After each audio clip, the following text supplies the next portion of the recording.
No caso, Klaus, vamos adiante. Então, pessoal, vamos começar aqui nossa segunda parte da reunião. Bom dia a todos aí que nos assistem. Hoje teremos como tema anel intraestromal.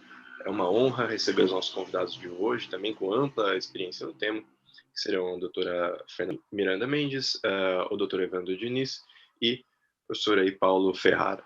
Bom, vamos lá. Vamos começar a reunião por uma apresentação de artigo científico que será feita pelo nosso fellow Gabriel Murad. Por favor, Murad. Tá, o microfone desligado. Bom dia, pessoal. Bom dia a todos. Meu nome é Gabriel Murad, eu sou fellow aqui no setor de ótica cirúrgica da Escola Paulista de Medicina e vou apresentar o artigo científico da reunião de hoje. O artigo que eu trouxe foi publicado no Cornea Journal, ele é intitulado Long-Term Follow-up of Intrastromal Corneal Ring Segments Implantation in Pediatric Keratoconus. Foi publicado em 2019.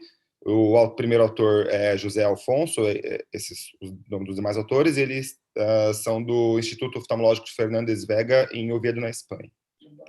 É claro, não ter conflitos de interesse ou de fundos, né, com relação a esse estudo. Então, só para fazer uma breve introdução do que a gente vai conversar aqui nesse artigo e ao longo da reunião, né? Então, o ceratocone é uma doença da córnea que leva a astigmatismos irregulares e aberrações de alta ordem, levando, assim, a baixa qualidade visual que se relaciona, né, na maioria das vezes, com a severidade da doença.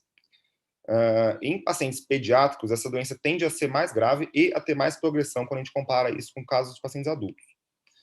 Então, nós, como médicos oftalmologistas, frente a um paciente pediátrico com ceratocone, a gente tem que pensar em duas coisas: em retardar a progressão da doença. Alguns exemplos de como fazer isso seria controlando o prurido, ou fazendo crosslink quando indicado, e melhorar a qualidade visual desses pacientes. E aí, alguns exemplos de recursos seria pressão de óculos ou lente de contato, implante do anel intraestromal ou mesmo transplante de córnea. Aqui a gente vai falar especificamente do implante do anel intraestromal, que é um procedimento eficaz na população adulta, isso já é bem estabelecido, porém ainda pouco estudado na população pediátrica de uma maneira geral.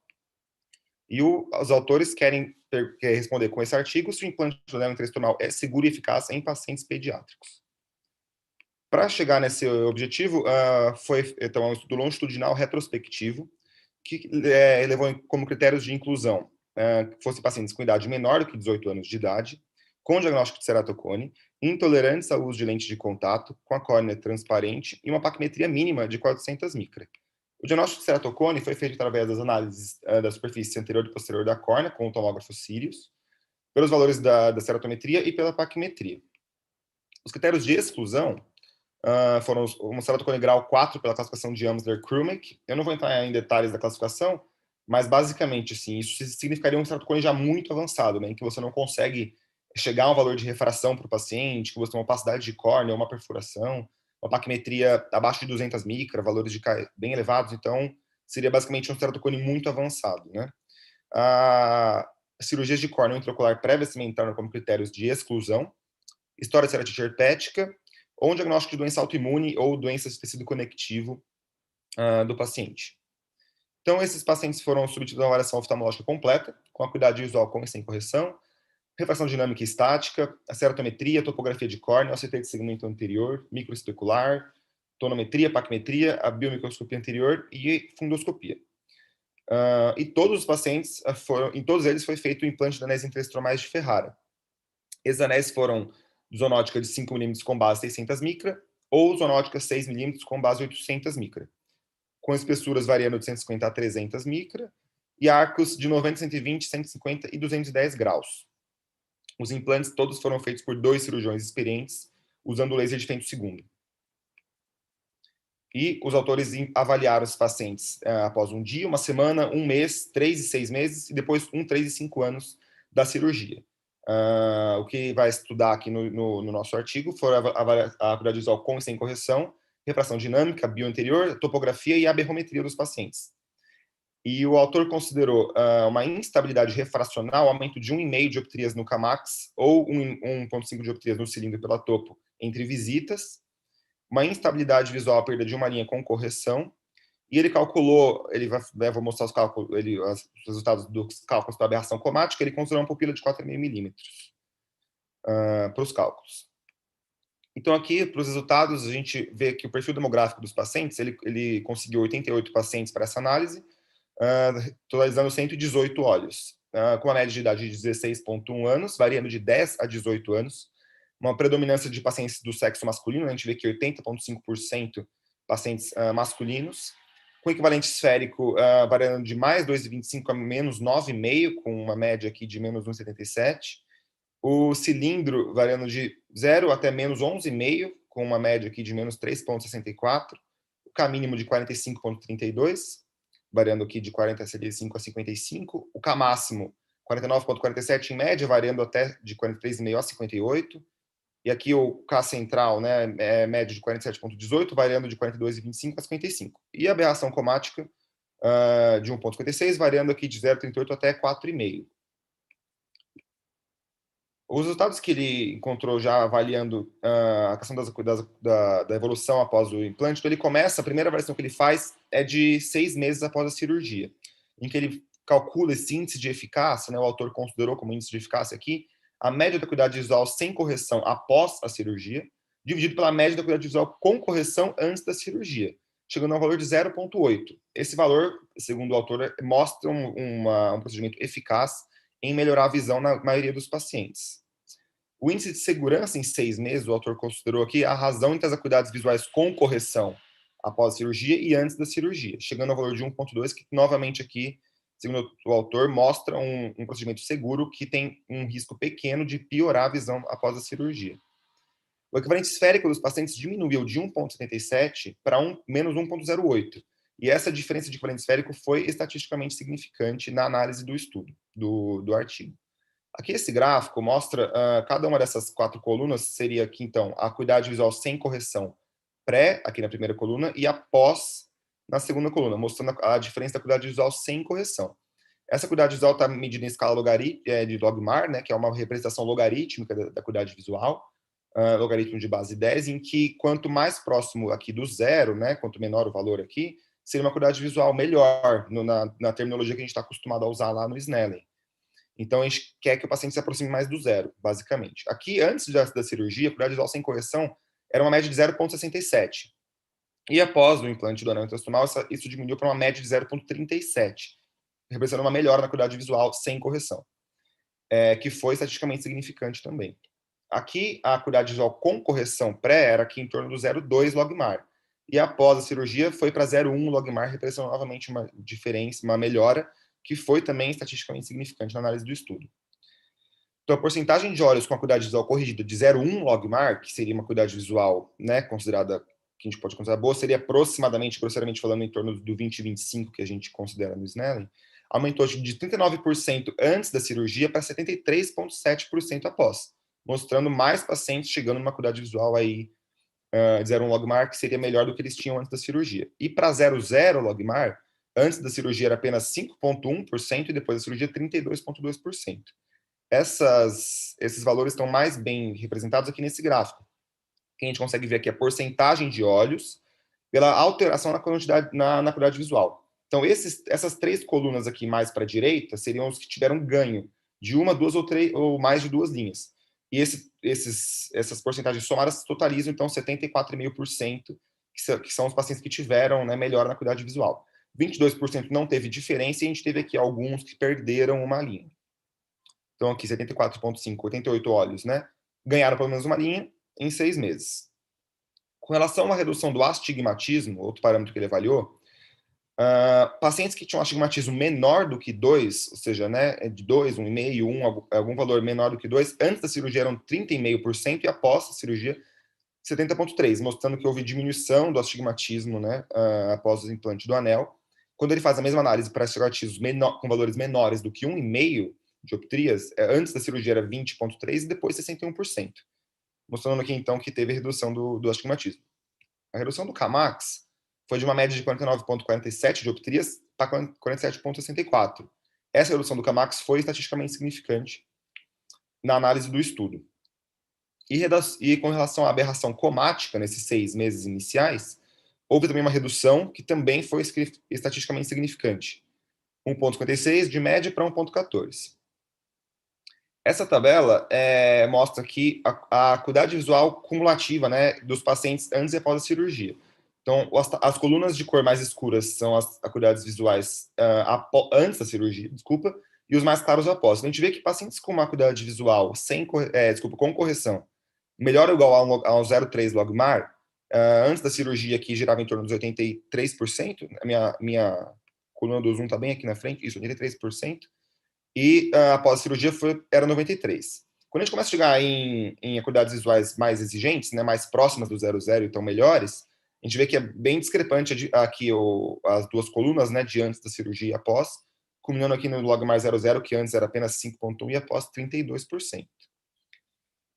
Esse gráfico mostra, essa figura, né, mostra a representação vetorial do astigmatismo, né, desses pacientes. Então, assim, o astigmatismo representado pelo J0 aqui são os astigmatismos contra e a favor da regra, né, 90 e 180. O J45 são os astigmatismos oblíquos. Os pontinhos pretos são os pacientes antes da cirurgia e os pontinhos mais claros após a cirurgia. A gente consegue ver que os pontinhos pretos, né, de antes da cirurgia, estão mais distribuídos de uma maneira mais, entre aspas, espalhadas, né, no gráfico, enquanto que após a cirurgia a gente consegue ver que os pontos tendem a se concentrar mais aqui nos valores de 0, mostrando essa redução, isso é uma representação gráfica, né, da redução do astigmatismo que a gente comentou agora há pouco. Então, isso tudo foi para o follow-up de 6 meses, que ele evidenciou essas melhoras que eu citei. Quando ele vai avaliar 12 meses após, então uma coisa que chama atenção é que teve menos pacientes na consulta de 12 meses, né? Ele perdeu aí de 118 para 97 olhos. Um olho desses 97 teve perda de 2 linhas de acuidade visual corrigida. 2 olhos tiveram um aumento no astigmatismo de 1,75 e 3 olhos tiveram aumento no Camax de 1,5. Desses olhos, desses 5 que eu acabei de comentar, né, os 2 com aumento do astigmatismo e os 3 com aumento no Camax, nenhum deles teve prejuízo na acuidade visual com correção. Nessa tabela, ele compara o follow-up dos 6 meses com o de 12 meses. Só que ele não está comparando o pré-operatório, está comparando os 6 com os 12 meses. A gente consegue ver que todos os números aqui, da acuidade visual com e sem correção, do equivalente esférico médio, do cilindro, dos CAS e da peça cromática, são valores semelhantes quando a gente compara o valor absoluto. E na análise estatística, a gente vê que os valores de P mostram que não houve alteração estatisticamente significante entre esses valores. Nesse contexto, o que isso mostra para a gente é que o procedimento se manteve estável de 6 a 12 meses. Então, não houve diferença estatisticamente significante dos pacientes até 12 meses, sugerindo, segundo o autor, um procedimento que é estável ao longo do tempo. Nos 36 meses, já teve aqui então, 71 horas, então a gente vê, né, que teve essa perda do follow-up. 36 meses são 3 anos, né, de pós-operatório. 3 horas perderam 2 linhas de acuidade visual corrigida. 5 horas tiveram aumento no Camax acima de 1,5 dioptrias, 2 dos quais também aumentaram o astigmatismo, mas nenhum dos quais perdeu linhas de acuidade visual com correção. Aqui na mesma tabela, acrescentando o follow-up de 36 meses, que da mesma maneira que com a tabela anterior, a gente vê que os valores são semelhantes, se a gente analisar de uma maneira, de um ponto de vista grosseiro, só olhando os valores. E se a gente vai para a análise estatística, a gente vê novamente que não houve nenhuma análise que foi estatisticamente significante, mostrando o procedimento que se manteve estável novamente até 36 meses. E por fim, a análise de 60 meses, aqui teve apenas 23 olhos avaliados para a consulta de 5 anos, e nenhum desses 23 teve perda de 2 linhas, aumento do Camax ou aumento do cilindro, além de 1,5 dioptrias. E avaliando, por fim, essa última tabela que ele coloca, novamente os valores todos semelhantes e, pela análise do P, nenhum deles com alteração estatisticamente significante, sugerindo, então, que o procedimento se manteve estável, não houve mudanças estatisticamente relevantes até 60 meses após a cirurgia. Então, o que o autor conclui com essas avaliações? Então, lembrando que ele queria saber se o implante de anel transdermal é seguro e eficaz em pacientes pediátricos. O que ele conclui é que todos os parâmetros que ele avaliou tiveram melhora em 6 meses e estabilidade até os 60 meses. Essa estabilidade a longo prazo sugere ainda, segundo o autor, que não é necessário combinar crosslinking em todos os casos pediátricos que você indica um implante de anel transdermal. Ele discute bastante isso porque é uma questão que alguns autores defendem, né? Que você realize crosslinking assim que faz o diagnóstico de ceratocone em crianças. E esse autor deixa claro, além de citar algumas referências mais recentes que mostram que isso não é real, ele mostrou que no estudo dele, os pacientes não haviam feito crosslinking e não houve indicação para todos, não haveria indicação para todos, né? Que você precisaria avaliar a progressão e realizar o crosslinking quando necessário. E, por fim, que o implante do anel intraestromal é seguro e efetivo na população pediátrica. O que eu trouxe para a discussão aqui, os pontos que a gente levantou, né, para discutir, que eu trouxe aqui, Seria assim, não houve uma descrição da classificação topográfica do ceratocone desses pacientes, então a gente não sabe se isso influenciou talvez no paciente que teve um desfecho melhor ou pior, se a classificação topográfica do ceratocone teria a ver com isso. E ainda nessa linha da classificação topográfica, a gente não sabe qual foi o planejamento cirúrgico, né? Se foi colocado 1 ou 2 segmentos de anel, isso eu acho que faltou ele descrever também. Como é um estudo retrospectivo, né, talvez um estudo prospectivo randomizado com N maior poderia trazer mais conclusões. E me chamou bastante atenção a questão daqueles pacientes que perderam linhas no follow-up. Né? Ele deixa bem claro, o autor, que os pacientes que tiveram até aumento no Camax não perderam visão. Mas alguns pacientes perderam linhas mesmo na acuidade visual. E não fica claro no estudo qual foi a causa disso. Se esses pacientes progrediram, se houve alguma opacidade de meio, se teve drópsia, coisas nesse sentido, não é mencionado. E, por fim, não foi feita uma avaliação do controle da progressão da doença no pré-operatório. Então, a gente não sabe também se esses pacientes que tiveram, né, uma piora, se eles já poderiam estar progredindo, né? A gente talvez pressuponha que eles estavam bem controlados quanto a isso, mas a gente não, né, como não é informado, a gente não pode pressupor isso. Seria interessante se tivesse sido explícito como é que estavam os pacientes com relação à progressão da doença. Estavam controlados, né? Era isso, obrigado. Muito bom, Murad, muito obrigado aí. Bom, eu vou passar aqui a apresentação dos nossos convidados de hoje, começando pela doutora Fernanda Miranda Mendes, que realizou sua graduação em Santa Catarina, a sua residência no Hospital de Clínicas de Porto Alegre e o seu fellow em óptica cirúrgica aqui na escola conosco no último ano. E também o Dr.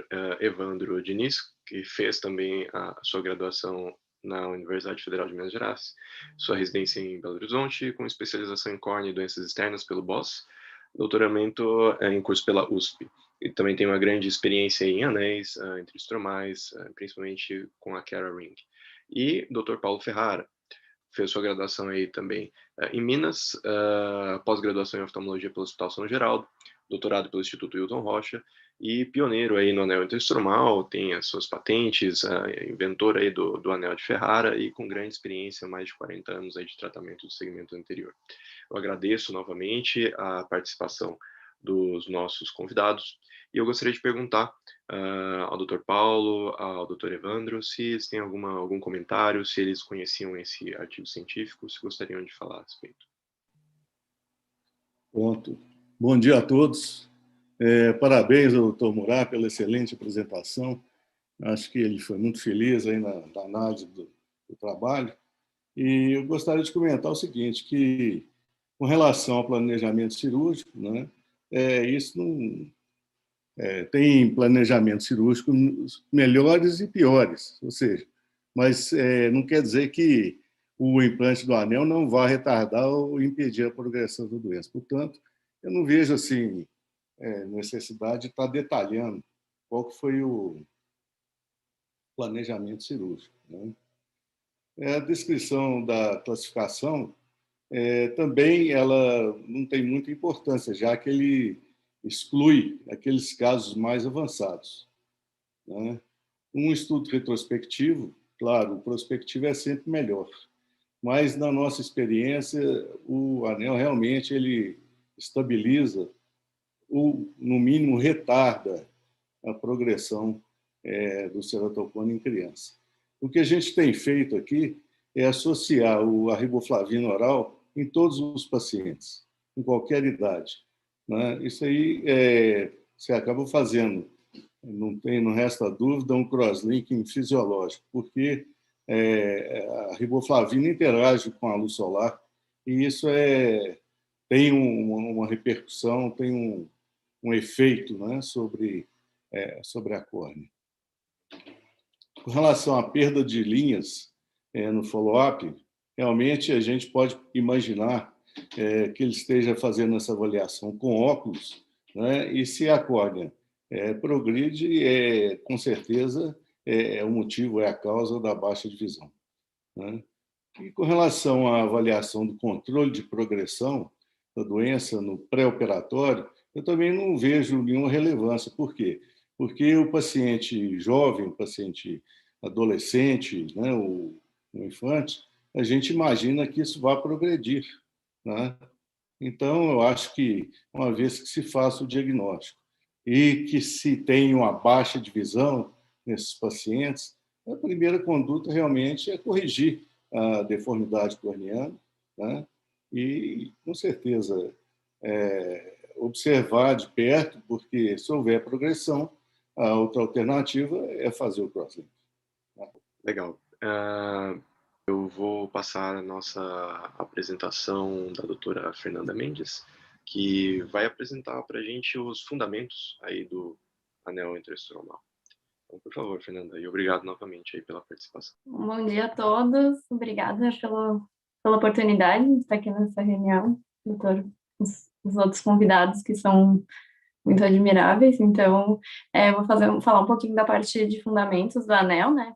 Vou começar um pouquinho, na verdade eu não tenho conflito de interesse com a apresentação. Vou começar com um pouquinho da parte histórica, que é bem interessante nessa questão do anel, e tem uma participação importante de pessoas brasileiras, que é uma coisa muito, muito legal. Então, tem esse estudo de 1953, antigo, né, que foi feito em coelhos. Foi o primeiro estudo que descreveu, então, o implante de material intracorneano para ter um efeito refracional. Eles estudaram primeiro, em 1947, uma tentativa de substituição completa da córnea, de toda a espessura por tecido plástico, e todos eles tiveram que fazer uma extrusão em 1-2 semanas, né, por altas complicações. E em 51 tentaram botar em prática essa ideia de fazer um implante entre as lamelas da córnea, não de substituição completa. Então foi feito em coelhos, com esse modelo aqui, com esses furinhos, essas aberturas na periferia. E nesse estudo tiveram que fazer a extrusão, teve uma complicação em 2 dos coelhos, mas nos outros a maioria se manteve transparente, tirando alguns casos de opacidade central, mas a maioria não foi bem tolerada na córnea. E aí, em 61, teve esse outro estudo, que foi em humanos, né? Então, eles fizeram um implante entre as lamelas de uma lente plástica também em 8 olhos humanos, e olhos que teriam que fazer uma cirurgia de catarata, na época ficaria fácil, então eles fizeram essa tentativa, colocaram o anel... Não, desculpa, a lente plástica, e depois de um tempo, mais ou menos uns 10 dias, eles retiraram, e o que eles observaram e entenderam é que esse efeito ficaria por causa do efeito de cicatrização, o efeito refracional. Mesmo após a retirada da lente, também foi bem tolerado o plástico. Esse estudo de 64, que foi feito em cachorros, ele dividiu em 4 grupos, acho que foram 35 cirurgias, para avaliar os diferentes materiais possíveis desses implantes. Então, um dos grupos, eles usaram polimetilmetacrilato, PMMA, né? Teve um outro grupo com silicone, fizeram também uns implantes de PMMA recoberto por silicone e implantes de lente de vidro. A maioria deles foi de PMMA, acho que foram 22 implantes, que foram bem tolerados, mas alguns tiveram uma opacidade central.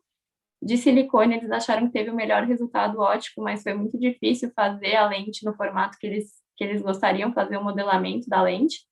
E teve esse grupo, então, de PMMA com silicone, que também foi difícil de fazer o modelamento, e acabou que a maior parte se perdeu, eles não conseguiram implantar, foram, se eu não me engano, só um, eu acho, que eles conseguiram, e não teve um bom resultado. E de vidro, todos tiveram maus resultados com opacidade, fora que a maioria quebrou antes deles fazerem o implante. Esse trabalho bem clássico de Barraquet, de 66, teve a ideia de fazer o implante dessa lentícula, que ele chamou de uma cirurgia de ceratofacia, seria uma lente dentro da córnea, né, por isso o nome, e ele utilizou lentes orgânicas de córneas não frescas, na verdade, e observou, então, o que é bem conhecido de Barraquet, o efeito de que, colocando o tecido no centro da córnea, a gente vai ter o efeito refracional de correção positiva, né, e removendo de correção negativa. E a mesma coisa a questão da periferia, se a gente acrescenta tecido na periferia, a gente tem um aplanamento central, se remove, tem um encurvamento central. Depois eu vou voltar nisso um pouquinho.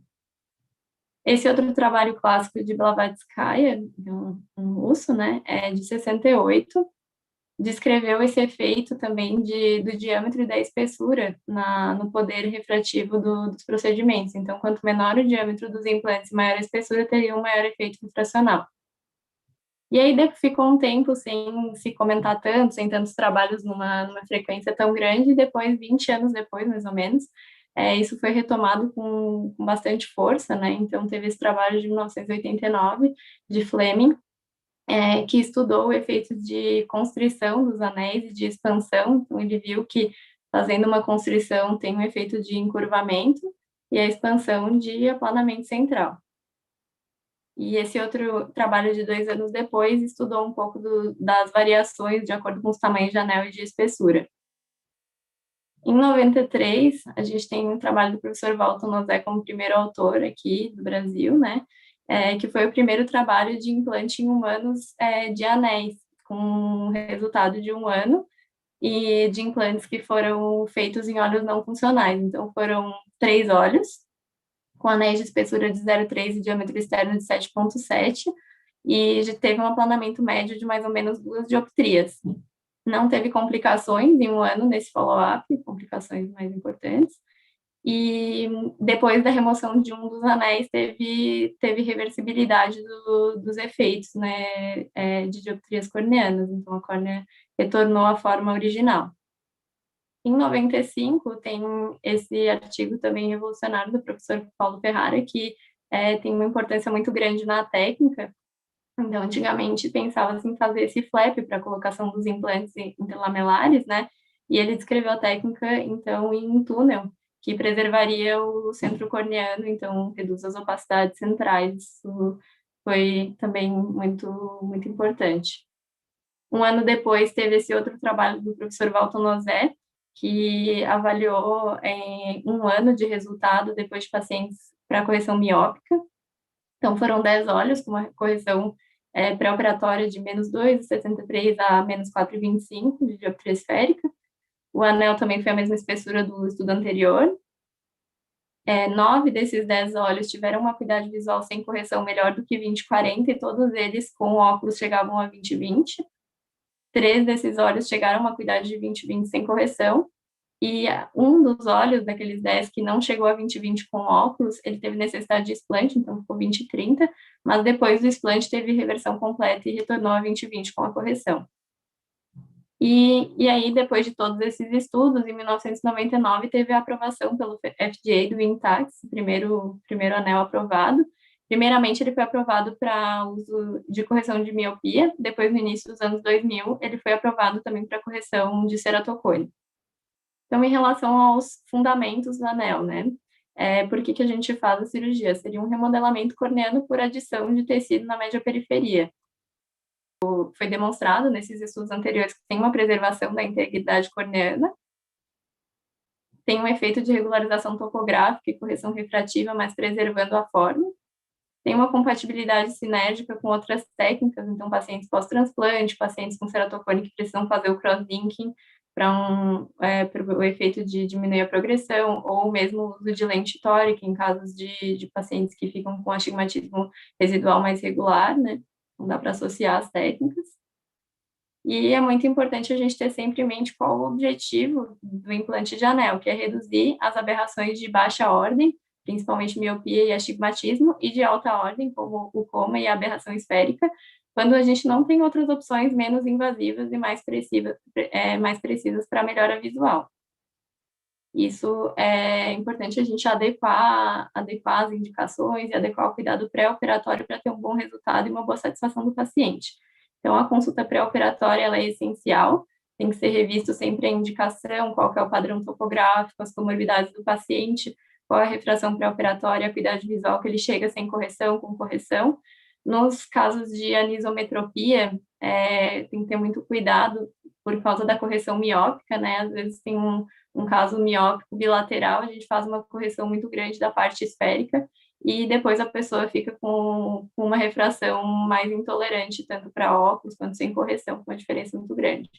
Tem que adequar as expectativas do paciente, que o objetivo é principalmente para regularização corneana, nem sempre a gente vai conseguir alcançar um resultado refracional tão preciso, e os riscos da cirurgia também têm que sempre ser explicados, né?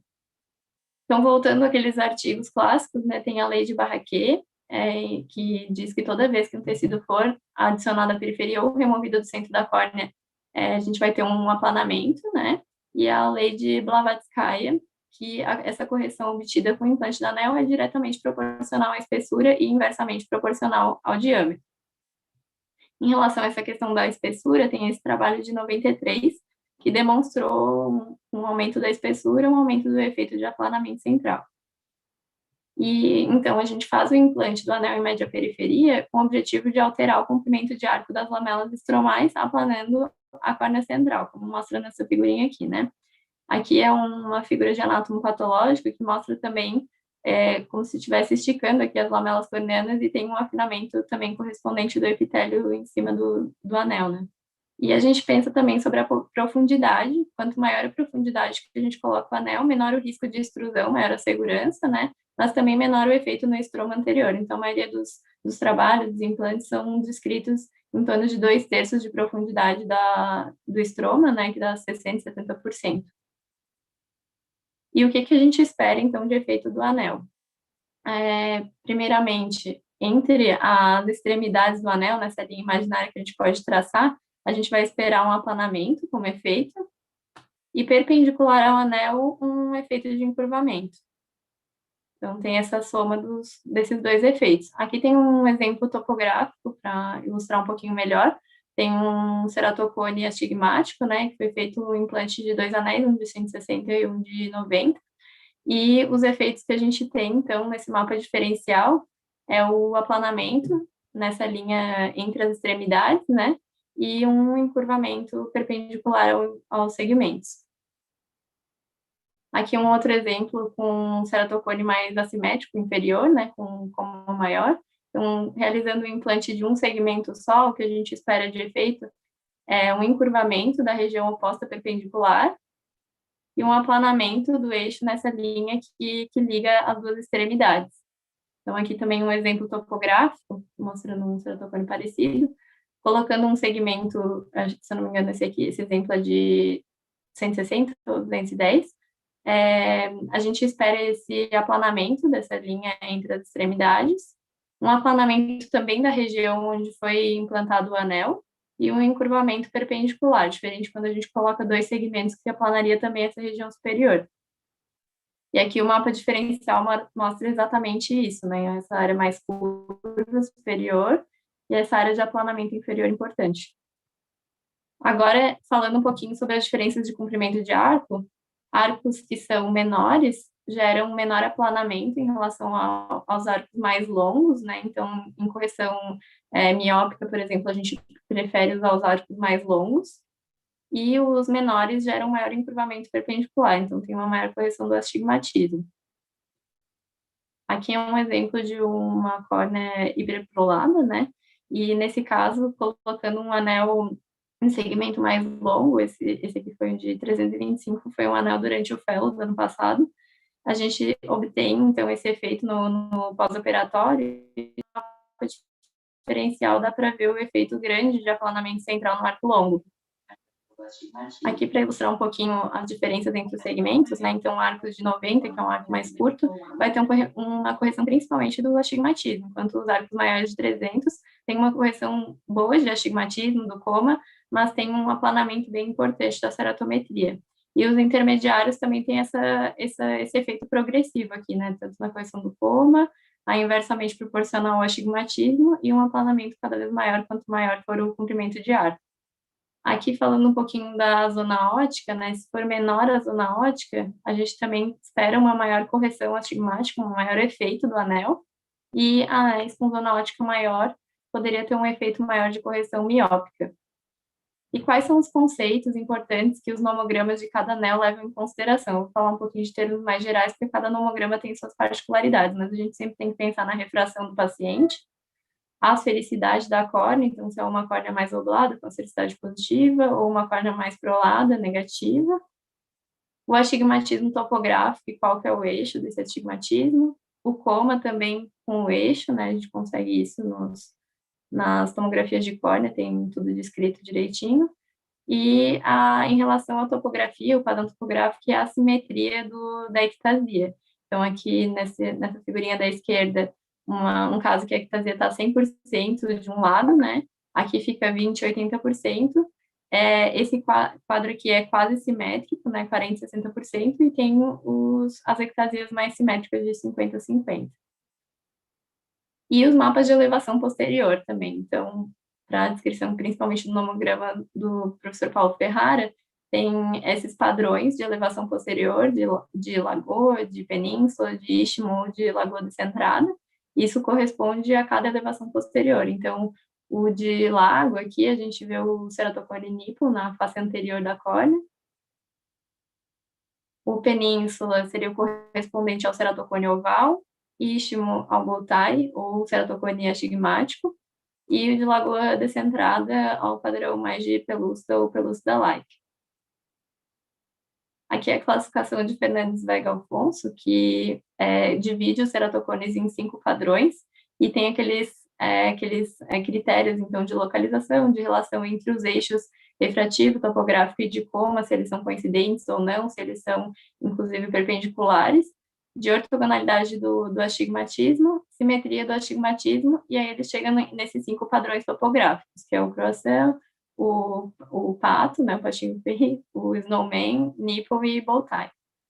E aí, só para citar um pouquinho dos anéis que existem, né, tem o Intax, que foi o primeiro desenvolvido, ele tem esse corte transversal hexagonal, um pouco diferente dos outros que são triangulares, e hoje em dia tem essas 2 opções, que é o Intax de 7 milímetros e o Intax SK, que é de 6 milímetros. E tem várias espessuras, comprimentos de arco. O anel de Ferrara também tem várias opções, né, de segmentos, e ele tem de 5 milímetros aqui e de 6 milímetros, e tem ao corte transversal, ele tem esse aspecto triangular. Isso aumenta o efeito de aplanamento por causa da ponta, né.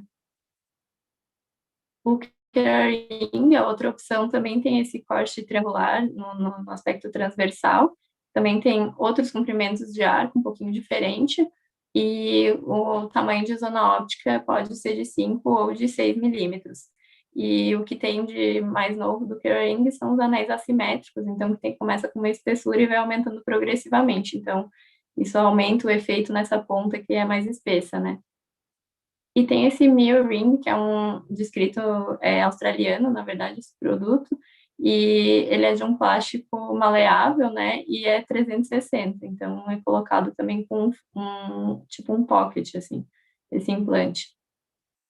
Então, só para ressaltar um pouquinho dessas diferenças, o Intax ele pode ser de 6 ou 7 milímetros, e tinha aquilo que eu falei, que quanto maior a zona óptica, pode ter uma melhora de correção miópica, né? Então, ele foi sempre primariamente descrito para correção de miopia, e isso seria bom para os de 7 milímetros. Mas para correção de astigmatismo, de milímetros de zona óptica menor, teria um efeito melhor. Só que os de 5, às vezes, tem um pouquinho mais de glare, de efeitos ópticos desfavoráveis, então o de 6 milímetros também é um anel bastante usado por causa disso. E todos eles têm os seus nomogramas, né? Então é bastante complexo, mas é muito importante ter esses fundamentos em mente para a gente poder ter noção, não só seguir o nomograma, mas ter noção do efeito que a gente espera com cada segmento implantado.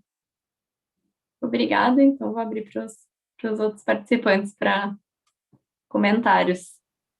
Muito obrigado, Fernanda. Excelente apresentação. Então, se houver algum comentário, por favor, Dr. Paulo, abriu aí o micro. Fernanda, parabéns pela sua apresentação, muito didática, muito clara e muito fidedigna, né? Que você realmente apresentou um histórico, embora resumido, mas muito, muito fiel, né, à realidade. Então, quase não me sobra nada para falar na minha apresentação, porque você já falou tudo, e então te agradeço por isso também. Parabéns. Obrigada, professor Paulo.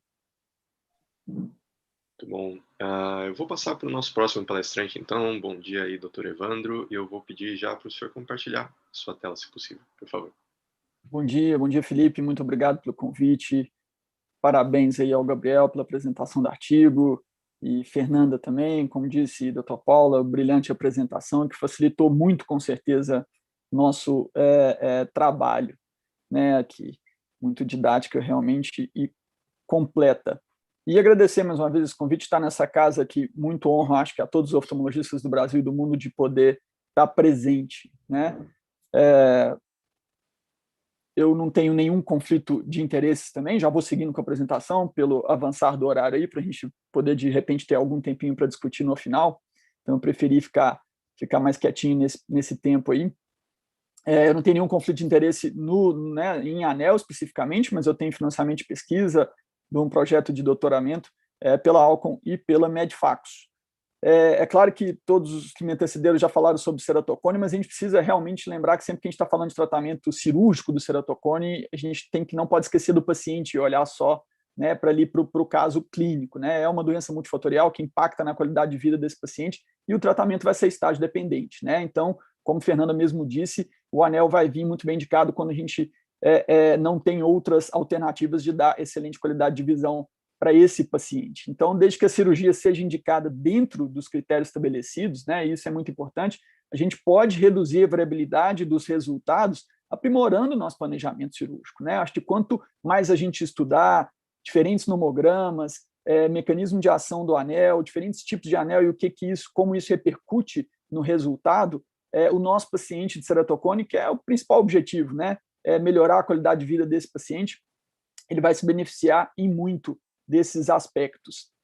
E esses critérios, né, claro que a gente não vai entrar em detalhes, mas geralmente é um paciente que tem baixa acuidade visual corrigida, né, ele não teve sucesso na adaptação de lente de contato, que sem dúvida nenhuma no ceratocone é o que oferece a melhor qualidade de visão. Então, se esse paciente está bem com a lente, geralmente a gente tende a manter ele com a lente, se ele tem boa qualidade de vida com a lente e boa visão. A ausência de cicatrizes, aquelas outras características já básicas para indicação cirúrgica, e é claro que em termos de limite, principalmente de curvatura anterior, isso pode ser discutido e não tem um valor exato e fixo, mas o limite de espessura hoje talvez seja, em termos de segurança, aquilo que mais a gente tem que observar. E é claro que, apesar de ser um procedimento que tem efeito refracional, né, exatamente pela variabilidade ainda que existe do resultado, talvez a gente tenha que tomar muito cuidado ao chamá-lo de procedimento refrativo, mas sem dúvida nenhuma ele melhora a refração desse paciente, melhora a acuidade visual sem correção e com correção, como a gente viu inclusive nos pacientes pediátricos aí apresentados no artigo que o Gabriel mostrou. Fernanda também já chamou muito bem a atenção para a gente entender, né, o mecanismo de ação dos anéis, e aí é sempre bom frisar, né, os postulados teóricos básicos, né, e clássicos da Blavatskaya e do professor Barraquer, e ela também já mostrou esse quadro. É importante a gente ter isso em mente, né, como que cada anel vai poder influenciar melhor naquilo que a gente quer corrigir do paciente. Então, a gente precisa olhar para aquele paciente individualmente, tentar entender o que está atrapalhando mais a visão dele e conseguir escolher um anel personalizado para esse paciente. Os anéis de arco longo, sem dúvida nenhuma, aplanam bastante a córnea, tem uma grande correção de esférico na esfericidade, mas pelo que um trabalho, inclusive, do grupo do professor Paulo Ferrara mostrou, pode sim, né, corrigir astigmatismo. É claro que existe uma variabilidade muito grande, né, nem sempre a gente não consegue entender ainda muito bem o padrão, mas pode, eventualmente, ter um efeito de correção astigmática também. Mas por que é importante conhecer isso, né, esse mecanismo básico do anel? Porque as orientações fornecidas por qualquer nomograma, elas servem como ponto de partida, né, para o planejamento cirúrgico. Mas é claro que a experiência do cirurgião conta e a individualização, né, do planejamento ela pode ocorrer. O nomograma ele não necessariamente deve ser interpretado como uma lei, né, e a gente pode sim adaptar, principalmente a partir do momento que a gente vai ganhando experiência. Então, o planejamento cirúrgico hoje, principalmente com a técnica de Fent-Segundo, em que a técnica cirúrgica, né, teve a sua curva de aprendizado facilitada, o planejamento passou a ser o grande diferencial, eu acho, que do cirurgião de anel. Então, o planejamento é o que a gente tem se dedicado a estudar nos últimos anos aí. E cada ceratocone, como a gente já disse, é único, né? Então uma análise mais pormenorizada dos diferentes parâmetros que a gente tem hoje disponíveis com a avançada propedêutica de córnea pode sim nos oferecer, eventualmente, um melhor resultado, um resultado personalizado, né, para cada paciente, como a gente vem frisando. Esse nomograma utilizado pela Medfacus no Carrier Ring, né, ele é baseado em algoritmos específicos para cada tipo morfológico de ceratocone e sua severidade, né? Estabelece novos critérios de zona ótica e de eixo de implante do anel e incorpora anéis que até então, né, até essa época, não eram abordados pelos nomogramas vigentes, né? Ele já está em aplicação clínica desde janeiro de 2018. A gente está num estudo prospectivo de validação em andamento, né? E é claro que esse fato de a gente poder se beneficiar, né, dos novos implantes, os de arco longo, os de espessura variável, e utilizando todas essas informações que a propedêutica moderna nos dá, a gente tem chance de melhorar o resultado e minimizando a chance de erro, né? Quando a gente baseia, às vezes, em poucos parâmetros ou em um só parâmetro, a gente pode acertar muito bem, mas pode errar com força, eventualmente, em cada caso, principalmente se a experiência for menor naquele cirurgião em início de curva de aprendizado. Para esse planejamento Carroll Ring, a gente tem que ter informações básicas, né, de uma avaliação oftalmológica completa, então a acuidade visual com e sem correção, o potencial de visão com lente rígida ou pinhole, e outras informações que vocês estão podendo acompanhar aí. E isso tudo vai ser importante para a gente fazer a classificação, né, morfológica, que a gente, para o Carroll Ring, utiliza a classificação morfológica do professor Alfonso, apresentada numa tese de doutoramento muito elegante do Fernandes Vega, que foi aluno do professor Alfonso. E talvez a grande diferença é isso também, já comentado pela doutora Fernanda, que a gente vai utilizar essa avaliação do coma, né, e do eixo comático, né, exatamente para tentar refinar a melhora da qualidade visual desse paciente. Mas, de maneira prática, o que é importante para a gente fazer essa classificação? A refração desse paciente, né, e o eixo do astigmatismo, e os eixos topográficos mais plano e comático. Além disso, valor do K mais curvo, né, do K-steep, ou K2, e do K médio, e um padrão, o jeitão, né, padrão morfológico da topografia mesmo. Ou seja, toda uma análise de estudo do paciente candidato a anel que a gente já faz, né? Então, aqui a classificação, aquele quadro já mostrado, a gente vai ter 5 tipos principais que foram avaliados, e essa classificação vai depender principalmente da relação entre os eixos diagnósticos, né? Se eles são coincidentes, ou seja, não tem uma divergência maior do que 30 graus, se eles são não coincidentes, como no tipo 2, que vai variar entre 30 e 60 graus, se eles são perpendiculares, né? E aí a gente vai ter o tipo 3, que é o bow tie assimétrico ou boneco de neve. Nos outros tipos de cone central, esses eixos não são relevantes, ou a gente não consegue determinar com clareza e não vão ser importantes para o planejamento.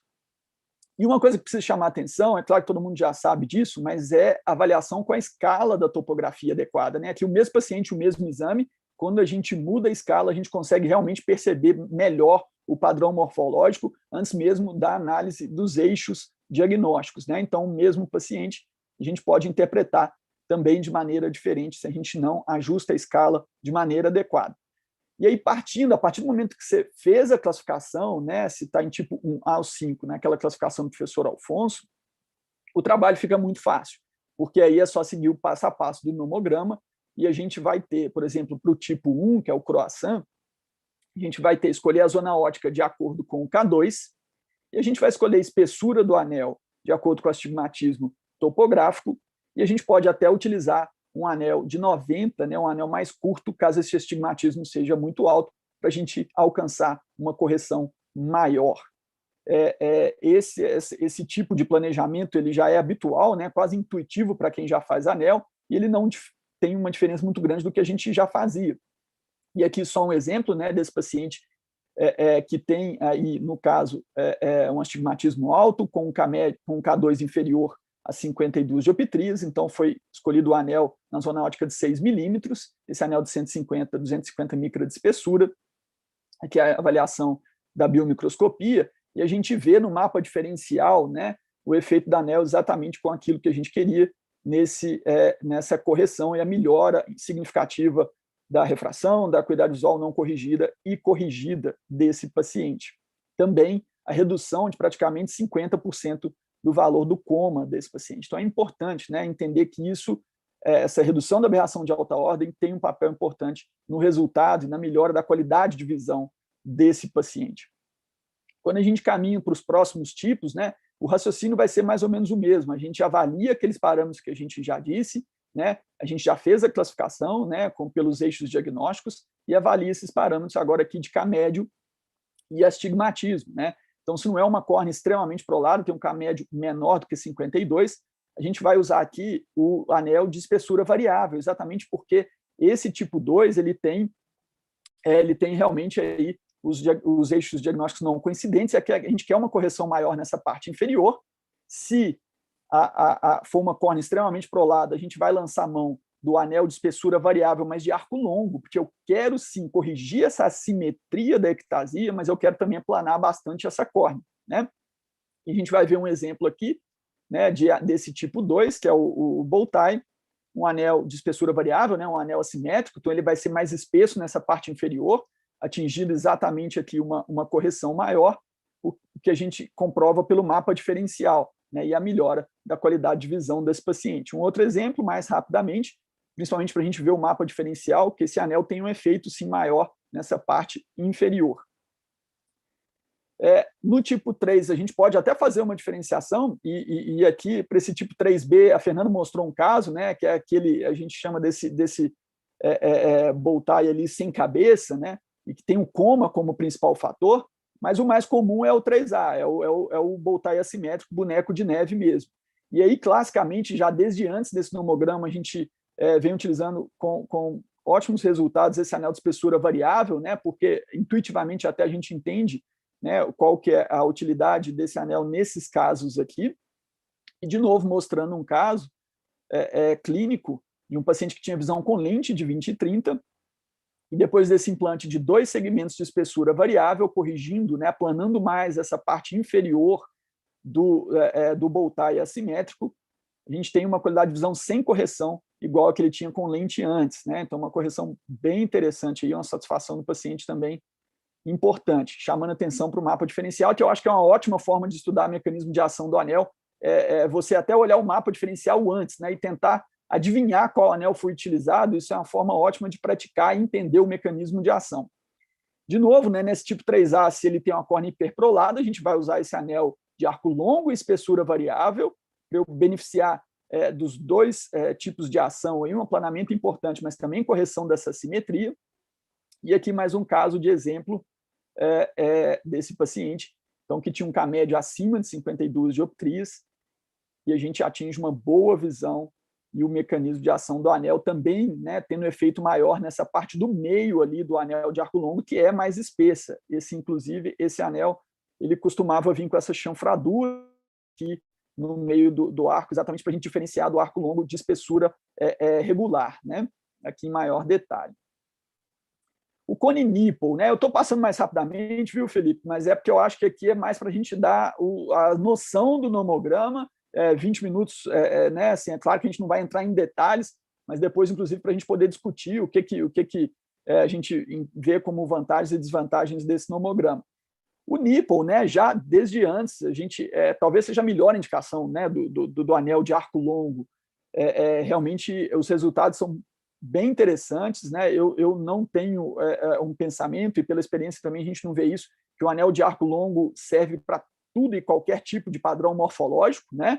Até porque, se eu concordasse com isso, a gente não estava estudando há tanto tempo formas, né, de planejar melhor, bastava colocar o anel de arco longo para todos, mas realmente no nipple a gente fica satisfeito, né? A gente acha esse cone nipple no nosso paciente, a gente sabe que a chance de sucesso e da satisfação do paciente é enorme, porque ele responde muito bem esse anel de arco longo regular, né, sem variação de espessura. E no caso do nomograma, a gente vai escolher a espessura desse anel de 325, ou de acordo com o K médio ou equivalente esférico, dependendo da acuidade visual atingida com correção desse paciente. A gente pode valorizar o equivalente esférico desde que a acuidade visual corrigida seja também satisfatória ou pelo menos razoável, né?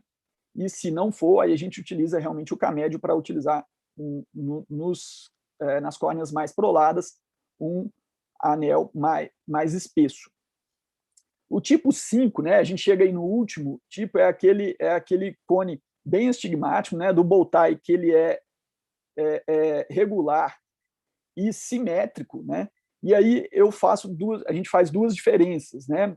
Se esse paciente apresentar um astigmatismo misto, né, ou miópico simples, a gente vai já tradicionalmente utilizar 2 segmentos de 120, né? O objetivo é corrigir realmente esse astigmatismo. O paciente não tem um componente esférico alto, a gente não precisa, talvez, aplanar tanto essa córnea, a gente precisa corrigir a irregularidade ou astigmatismo realmente. Agora, se esse paciente tem um componente esférico maior ou uma córnea extremamente prolada, a gente tem esse anel sinusoidal, né, que ele é um de arco longo, mas as partes mais espessas estão nas laterais, né, tentando simular ou tentando também buscar parte do efeito do que a gente fazia antes com 2 anéis de 160, né, mas ganhando mais efeito de aplanamento e correção, né, daqueles parâmetros que a gente já viu com esse aplanamento maior do arco longo. Esse anel é um anel que a gente tem menos experiência, naturalmente, porque é um anel mais recente, mas em casos bem selecionados ele tem mostrado um efeito bem interessante. Esse é de um caso recente, que a gente fez agora no início do ano. O paciente teve uma melhora de qualidade visual não corrigida, né? Como a gente viu no trabalho que o Gabriel apresentou, tem melhora de qualidade visual tanto sem correção quanto com correção, mas a diferença na qualidade visual não corrigida pós-anel geralmente é maior, né? Aquele efeito que o paciente realmente se impressiona é da visão dele sem correção. Claro que melhora a visão com correção também de maneira estatisticamente significativa, não só na população pediátrica, mas em todo mundo, nos adultos, como a gente já sabe.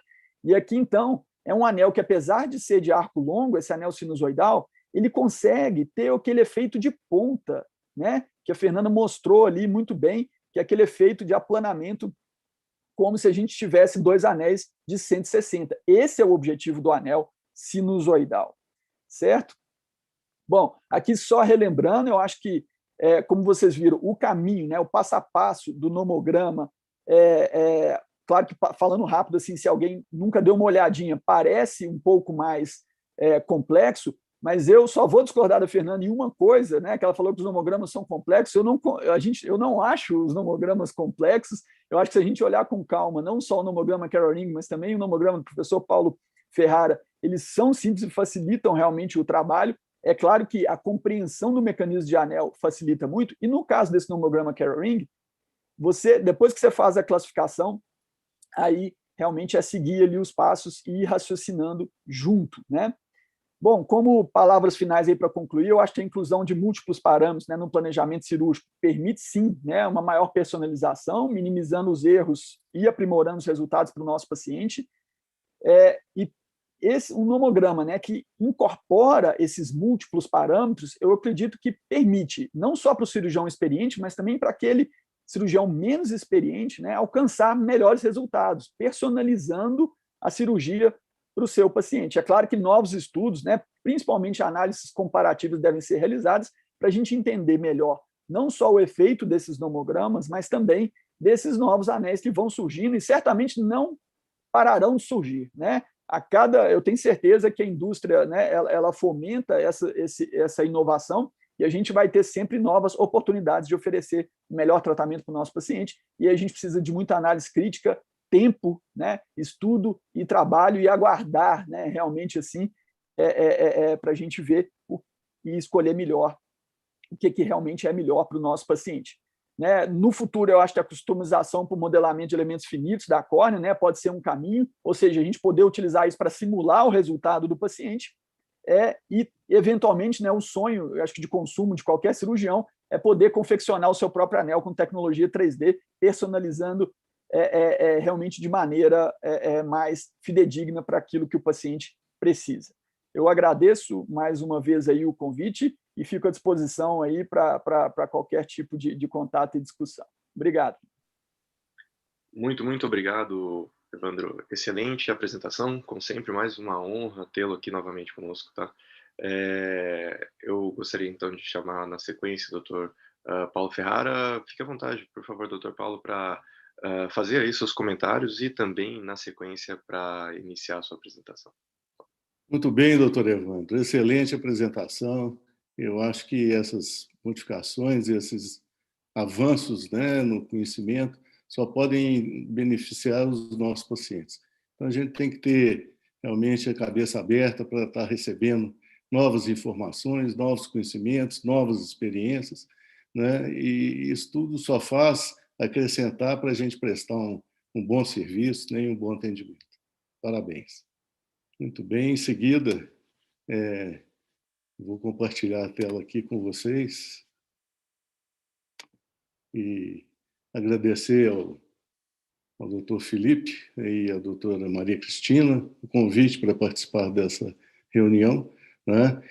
Me resta muito pouco a dizer, porque os que me precederam já apresentaram, né, todos os fundamentos, e eu fico muito feliz em ver que esses fundamentos eles permanecem como eu os vi desde o início, portanto, só trazem uma realização, uma satisfação muito grande. Aí está o meu conflito de interesse, né? Eu sou proprietário da Ferrari Oftálmico, sou sócio da AJL e sou sócio da Addition Technology, que é proprietária dos Intex. Portanto, eu me interesso em todas as áreas que sejam relativas ao anel e, portanto, o meu maior interesse é ver essa tecnologia fluindo e melhorando. Falando um pouquinho da história, e a doutora Fernanda já referiu, a ceratofacia. A ceratofacia foi desenvolvida pelo Dr. Barraquer com o intuito, né, de corrigir principalmente hipermetropia, através do implante de tecido corneano na intimidade da córnea. Entretanto, a interface foi um fator limitante, assim como a tecnologia. Na época era uma divulsão, a dissecção manual, como vocês veem aqui à direita, né? Então, criava-se uma interface que acabava prejudicando a qualidade da visão. O nosso interesse em cirurgia refrativa teve início em 83, com a ceratotomia radial, e pela sua, vamos dizer, limitações na correção dos erros refrativos, a gente, então, se interessou em ingressar nessa técnica de ceratofacia, e começamos implantando, então, essas lentes, como vocês veem, lentes de contato perfuradas para permitir o fluxo, né, metabólico através do implante, mas veem também que, ainda assim, havia um melting a montante do implante, o que nos obrigou a aumentar o número de orifícios, e esses orifícios, coalescendo, acabaram tornando o implante em um anel. E daí passamos a utilizar os anéis inteiros, né, implantados através do microcerátomo, né, para a correção de altas miopias. Portanto, seguindo os ensinamentos de Barraquer e Bolotskaya, optamos sempre por segmentos pequenos, né, e espessos, né? Essa cirurgia é realizada pelo Dr. Ricardo Guimarães, ele fez alguns implantes, e a gente teve a oportunidade de acompanhar esses pacientes durante muito tempo. No primeiro caso, em 91, esses pacientes foram revistos depois de 5 anos e estavam estáveis, sem extrusão. Em 1994, desenvolvemos essa técnica de tunelização, como os veem aí, utilizando, né, um material tosco, né, porque a gente mandou fazer isso, já que não existia no mercado e nem ninguém se interessava em fabricar. Vejam que os primeiros anéis eram anéis de 350 graus de arco, né, com o intuito de corrigir altos graus de miopia. E, portanto, o anel, nos seus primórdios, era dirigido para a correção de alta miopia, né? E, de fato, a gente conseguia correções de até 20 dioptrias, como também a Blavatsky mostrou no seu trabalho, mas só que os resultados visuais não eram bons, e, além do que, a previsibilidade dos resultados tampouco era aquela desejada como um procedimento refrativo. Está aí um gráfico, né, mostrando essa tendência à hipocorreção, né, e, portanto, esse procedimento, como procedimento refrativo, foi abandonado e, em 1995, partimos, então, para a aplicação dos anéis para correção de córneas irregulares. E começamos justamente com aquelas córneas transplantadas, né, que já eram referidas lá ao serviço do Hospital São Geraldo para retransplante, e o que a gente observou é que essas córneas toleravam muito bem o implante e não havia qualquer alteração das células endoteliais, o que nos deu a segurança, né, para começar a usar os anéis, então, em ceratocone, a partir de 96. E os primeiros casos que a gente plantou, evidentemente, eram casos muito evoluídos, né? Eram cones 3 e 4, até porque o Conselho Federal de Medicina, na sua aprovou, né, os anéis para utilização nesses estágios evolutivos, né? Falando sobre a evolução do nomograma, a primeira geração ela foi baseada no estágio evolutivo do ceratocone. Quanto mais evoluído o ceratocone, maior a espessura do anel, uma vez que o diâmetro era mantido constante, né? Mas qual o problema dessa abordagem? É que as córneas de cones muito evoluídos eram finas, portanto, usando anéis grossos em córneas finas, havia, em muitos casos, a extrusão. Então, passamos a usar também o equivalente esférico, né, como um guia, uma orientação, porque nessa época a gente via ainda o anel como um procedimento refrativo, o que, obviamente, levou também à mudança de abordagem, o que nos motivou, então, a abandonar essas duas primeiras opções por uma terceira, que é justamente a distribuição topográfica do astigmatismo, conforme vocês viram em mapas aí que os colegas apresentaram. E o que nos levou, então, à utilização de anéis mais delgados, respeitando a espessura da córnea e levando a gente a essa afirmação de que o anel não deve ser mais grosso, mais espesso do que metade da espessura da córnea que o abriga. Por fim, fizemos uma comparação entre a asfericidade e o astigmatismo topográfico e observamos que, assim, agindo, havia uma facilitação do planejamento cirúrgico com relação à forma da córnea, de modo a evitar hipercorreções. Aqui, apenas lembrando que uma córnea um olho com 10 graus de miopia, ele pode ser uma miopia de curvatura, pode ser uma miopia axial. Portanto, o anel, dessa forma, ele vai corrigir a miopia de curvatura. E aqui também, né, como vocês podem ver nesse slide, córneas com o mesmo astigmatismo podem ter morfologias diferentes. Então, a abordagem é necessariamente diferente. Daí porque abandonamos a guia, né, a distribuição topográfica, como uma maneira de fazer o nosso tomograma. Bom, aí, só para dizer para vocês, né, que uma córnea prolada, né, ou hiperprolada, ela tem uma aberração esférica negativa, e uma córnea oblada, como no caso das pelúcidas, né, e pseudopelúcidas, elas têm uma aberração positiva. E, como já mostraram os colegas que me antecederam, como é que agem a córnea diante de diferentes comprimentos de ar, né? E o nosso arco de 320, quer dizer, que voltou, foi ressuscitado lá em 2016, né, mostra um comportamento assim, surpreendente, porque, além de aplanar muito, ele também reduz bastante o componente cilíndrico, o que não é visto em segmentos do arco de 210. Né? Então, isso aí foi uma contribuição muito grande para a abordagem desses cones mais evoluídos. Então, o nomograma baseado na esfericidade classifica o ceratocone de acordo com a elevação posterior e o grau do astigmatismo topográfico. Aqui mostrando para vocês, esse é um diapositivo do Albertazzi, as diversas modalidades, né, de formas topográficas, né, do ceratocone. Mas o que a gente observa é que, por exemplo, nesse caso, que parece que como o Evandro mostrou aí, né, é um snowman sem cabeça ou com cabeça pequena, ele apresenta, né, um istmo, né, como a elevação posterior aqui mostra. Nesse caso do pato, né, é um duck, a gente observa que é um nipple.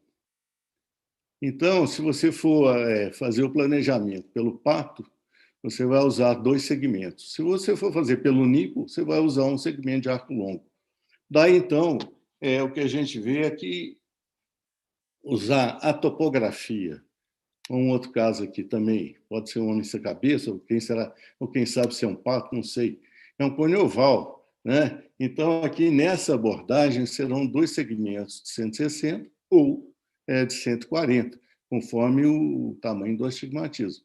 Então, vocês veem que a classificação pela topografia ela é um pouco enganosa, né? Até como mostrou muito bem o Evandro, conforme a escala que você usa, você tem uma ou outra forma, então fica difícil, né? Agora, quando você se baseia na elevação posterior, qualquer que seja a escala, a morfologia vai ser a mesma. Portanto, você tem uma segurança maior. E também a esfericidade, que independe da escala de cor que você usa para o seu topógrafo. Então, você tem realmente uma maior segurança na seleção do segmento que você vai utilizar. Aí já foi muito bem mostrado também pelos colegas, né, o fenotipo de ceratocone oval, nipo, astigmático, né, a esfericidade corneana, classificação de ceratocone oval, né, onde você vai usar necessariamente um ou dois segmentos de 160. O segmento oval ele tem um comportamento biomecânico diferente do nipo, ou seja, quando se opera um cone oval, a resposta no dia seguinte é muito melhor do que quando se opera um nipo, que leva até 3 meses, né, para dar um resultado satisfatório. Isso é importante que se diga ao paciente, né?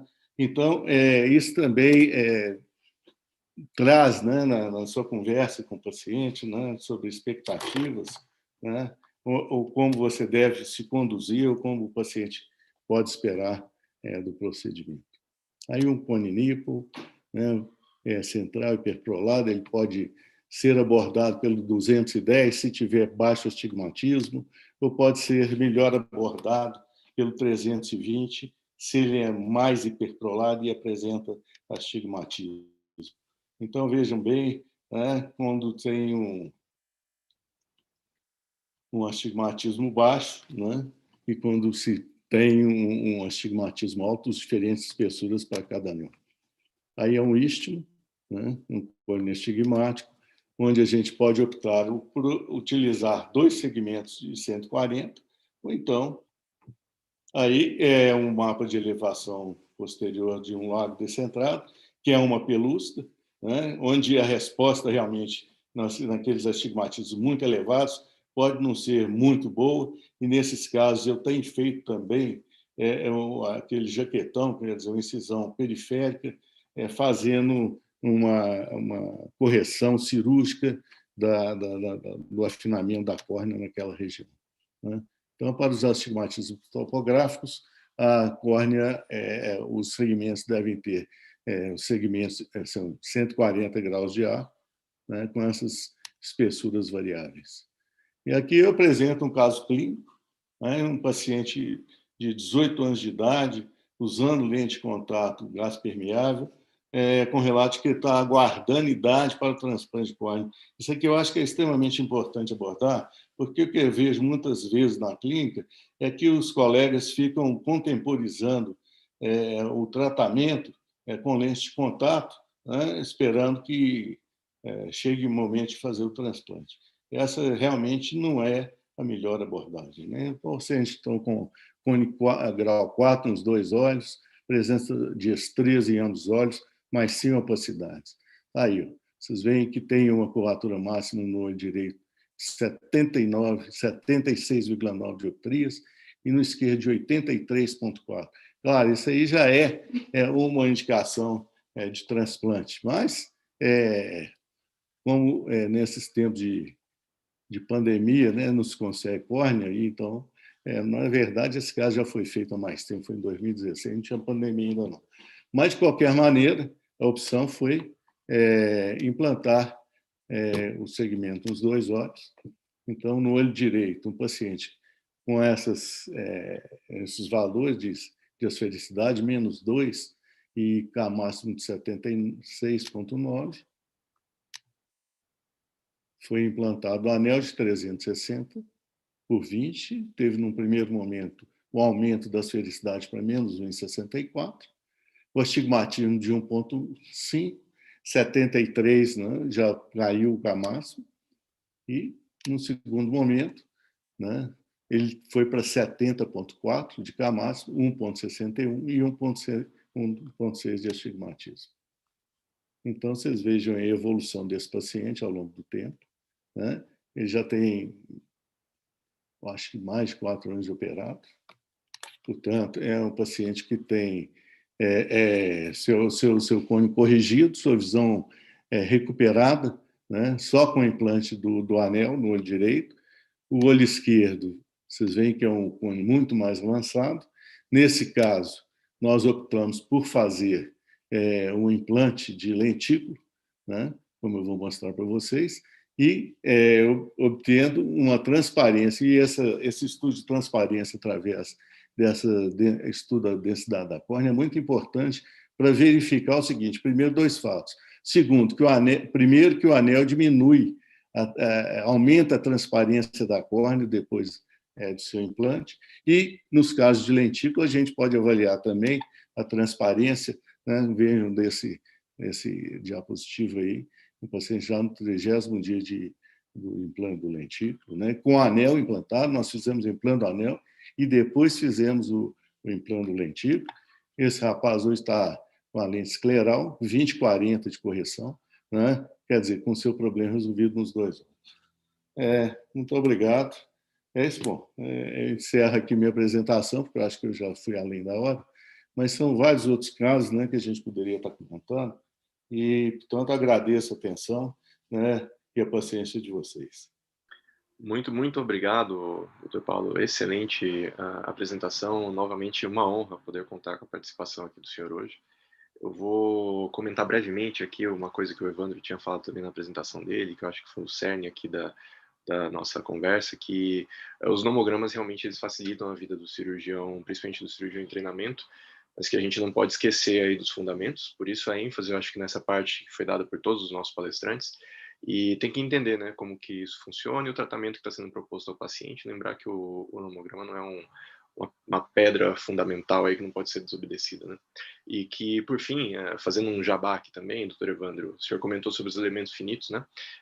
No dia 28 de maio, a gente vai ter uma reunião muito especial aqui em biomecânica e vamos contar com a participação do professor Dupps e também o Vinícius, que ficaram lá em Cleveland Clinic, e eles vão trazer para a gente aí as novidades e provavelmente vão falar um pouco mais disso. Para quem não conhece essa teoria de elementos finitos, é uma oportunidade aí também. Eu vou abrir para os comentários, discussão. Acredito que o Dr. Mauro Campos gostaria de comentar também, por favor, Dr. Mauro. Felipe, obrigado. Antes de comentar especificamente o assunto, eu tenho que fazer aqui um reconhecimento, né? Para mim é sempre um prazer fazer isso. Nós começamos a fazer anel aí no ambulatório de ótica cirúrgica em 98. Isso só foi possível com a ajuda do Paulo Ferrara, né, que veio e ensinou todo mundo a implantar o anel. E, na época, como vocês mesmo viram, ele é o responsável por levar o anel para túnel, o túnel manual. O túnel era feito de forma automatizada no caso, os trabalhos do Walton, que foram citados aí, mas Paulo Ferrara fazia, e aquilo a gente fazia na época com duas incisões, depois foi evoluindo para uma única incisão. Então, até hoje, nós temos hoje 2 protocolos grandes, com mais de 200 pacientes incluídos em andamento na ótica cirúrgica, um com a Belkis, o outro com o Pablo, e tanto o Paulo quanto a Medfacus sempre nos deram total apoio para fazer esses estudos. Então, é importante reconhecer isso. Tem uma outra coisa do Paulo que talvez pouca gente saiba, que é a questão do uso de microscópio cirúrgico em oftalmologia. É um negócio que o Instituto Hilton Rocha tem como talvez o pioneiro no Brasil de uso de microscópio cirúrgico. Havia até comecinho dos anos 80 não se usava microscópio no Brasil para fazer nenhuma cirurgia. E o Instituto Hilton Rocha foi um dos primeiros a ter microscópio, o Paulo pode me corrigir se eu estiver errado, e ele e o Ricardo Guimarães usavam, e às vezes eles usavam no wet lab o microscópio, e na clínica ninguém usava microscópio cirúrgico. Então, isso são coisas que a gente deve ao professor Hilton Rocha e a essas pessoas que estavam lá no Instituto nessa época, incluindo o Ricardo Guimarães e o Paulo Ferrara.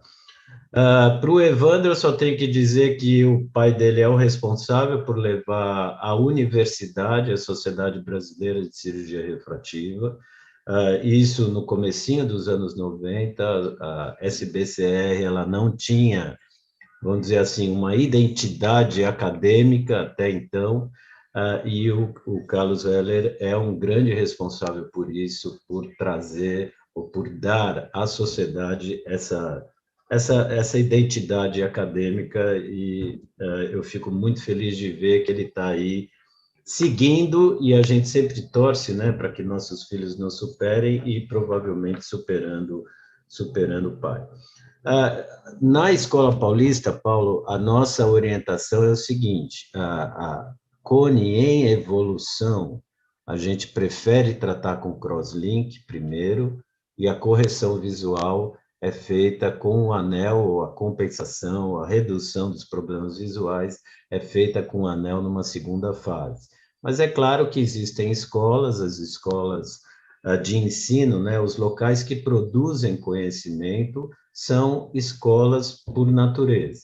Então, é natural que a escola Paulo Ferrara tenha um raciocínio, tenha uma forma de abordar o problema, e que outros locais, a Universidade Federal de Minas Gerais, o Hospital das Clínicas aqui em São Paulo e outros locais tenham as suas condutas. Aqui a gente prefere fazer o crosslink primeiro, em cones em evolução. Então, esse trabalho do Alfonso, de 10 a 18 anos, ele dificilmente seria realizado na Escola Paulista.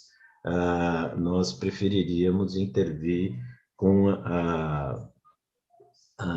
o crosslink primeiro.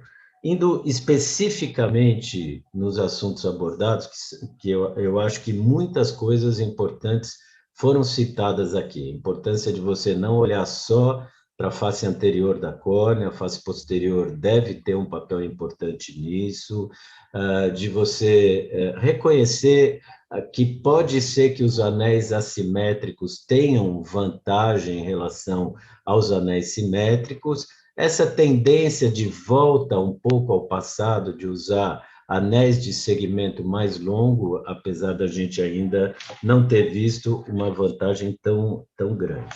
Sempre lembrar que, se você mudar a escala, você muda o aspecto da topografia, porém, na elevação posterior, se você mudar a esfera de referência ou o plano de referência, seja para uma lente de referência esférica ou tórica ou elíptica, você vai ter um padrão também completamente diferente. Então, é difícil estudar isso daí. A gente está tentando desenvolver um nomograma somente para nipple, com a Belkis. Acabamos o estudo, são 100 olhos, 1 ano de acompanhamento só de nipple, e talvez a gente consiga contribuir com um nomograma aí, considerando ambas as faces, face anterior e face posterior. Uma última coisa que eu acho importante é a questão do uso oral da riboflavina, que é uma coisa que nós todos estamos interessados em saber se isso funciona ou não. Bom, vamos lembrar algumas coisas importantes da riboflavina. Nós não sintetizamos riboflavina após o nascimento. A riboflavina ela deve ser ingerida para que a gente tenha riboflavina em circulação. A riboflavina, então, ingerida, ela é absorvida no intestino delgado, entra na circulação, e até hoje não se sabe quem é o responsável por carregar a riboflavina no sangue e como é que ela chega nos tecidos-alvo. As proteínas carregadoras de riboflavina Talvez exista um candidato descrito há 2 ou 3 anos atrás, mas não existem outros candidatos.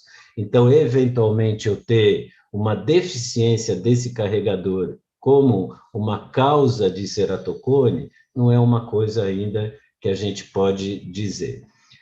O que se sabe é o seguinte: quando eu dou riboflavina endovenosa comparada à riboflavina oral, eu aumento muito a excreção urinária. Significa que o organismo tem uma tolerância à absorção da vitamina B. Ela não vai absorver toda a vitamina B que eu dou, ela vai absorver uma parte. O limite superior não se sabe ainda, se sabe qual é o nível sérico e qual é o nível urinário. Então, a primeira coisa que eu entenderia num estudo de se dar riboflavina oral para tratar crosslink é monitorar se você não está tendo um aumento da excreção urinária. E se você está tendo um aumento do nível sérico de riboflavina. Porque dar riboflavina para os indivíduos vai depender da capacidade de cada um de absorvê-la no intestino delgado. Então, a gente precisa ir um pouquinho além dessa parte da intuição. Eu reconheço que a intuição foi o que levou o Paulo a ser o Paulo que é hoje, reconhecido mundialmente. Foi intuitivamente que ele desenvolveu o anel. Agora, na questão da riboflavina, a gente tem, vamos dizer assim, parâmetros biológicos para verificar se isso é bom ou não. Assim como a administração de cobre. Não só a riboflavina, como o cobre, ele tem um papel importante na enzima lisil-oxidase, que é a principal enzima na questão do crosslink. Há hoje oftalmologistas dando cobre para pacientes com ceratocone, imaginando que isso vai aumentar a ação da lisil-oxidase e reduzir o ceratocone. Por outro lado, a gente não conseguiu demonstrar que indivíduos com carência nutricional têm mais ceratocone. Nós não conseguimos comprovar isso daí, é uma coisa que a gente ainda está em andamento em regiões que são ricas de indivíduos desnutridos, saber se eles têm mais ceratocone ou não, porque isso talvez fosse uma confirmação de que a suplementação oral poderia ser benéfica. Sempre lembrando que o americano que sugeriu a complementação oral pela primeira vez, o indivíduo da Flórida, ele o fez baseado em 3 pacientes, onde um paciente teve um aplanamento de 1 ou 2 dioptrias, o outro paciente teve perto de 1 e o terceiro paciente teve cerca de meia dioptria de aplanamento. Então, é nisso que ele se baseou para dar a suplementação oral. Então, a gente tem um pouco de dificuldade ainda de entender se a suplementação oral ou tópica de vitamina B2 e do cobre seriam benéficos para o ceratocone. Em suma, eu gostaria de dizer que a gente tem muito a aprender em ambas as coisas, seja na vitamina B, seja no implante de anel. Esses nomogramas todos que existem aí, eles parecem ser uma evolução do que a gente viu. E o que mais me incomoda, onde eu vejo a limitação do anel é todos esses casos, por exemplo, que o Evandro mostra hoje, quando você vê o aplanamento produzido para o anel, ele é muito próximo ao anel. Ele não se estende por uma longa área na córnea. O que faz com que quem tem muita experiência em anel não vê sentido em usar anéis de diâmetro maior. Paulo, eu posso adivinhar que você, na sua clínica, sempre que possível, vai optar por um anel de diâmetro menor, porque você sabe que esse aplanamento ele migra 1 milímetro, 1 milímetro e pouco, e muitas vezes ele não atinge a zona óptica. Ele fica muito ao longo do corpo do anel. Os casos do Evandro são muito, exemplificam muito isso. Então, para mim, a maior limitação do anel é que, se ele fosse ótimo, Assim, para ele ser ótimo, sob o ponto de vista do efeito topográfico, eu teria que usar uma zona ótica muito pequena.